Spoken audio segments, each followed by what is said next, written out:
Mr. Lyons, who benefits? That seems to me to be the fundamental question, right? Who benefits? We talked earlier on January 20th, 2021, first day, President Biden says no more wall, no more remain in Mexico, no more detain and deport. And the result, Sheriff told us what the result is. I think from his testimony he said 2 years ago this was the safest border county in the country. Today we have what's been described here in the last 2 hours.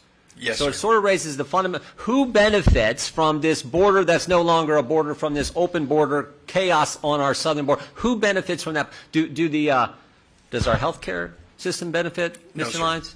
No, directly benefiting the cartels. Does our law enforcement benefit, Sheriff Wilmot? No, sir. How about first responders, Supervisor? Does first responders, does that benefit? How about the taxpayers? How about the growers and ranchers and farmers that we heard from earlier? Do they benefit from this chaotic policy that was put in place on day one? How about the legal residents? How about the citizens? Do they benefit? No.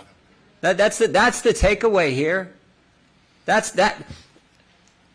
How about now? Who does benefit though? Do the cartels benefit, Supervisor Lyons? Yes, sir.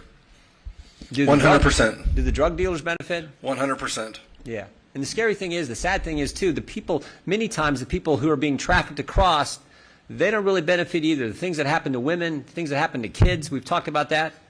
So this is the crazy thing. And this brings us back to what my colleague and friend from Florida said early in today's hearing.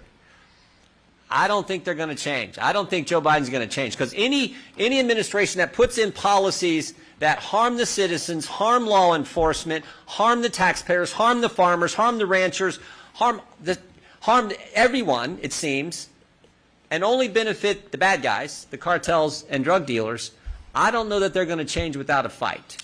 And Mr. Chairman, I think that it's good to remember that the source of all fentanyl, and that's being shipped directly from China to the cartels to come and poison the people of the United States. Yep. Yep.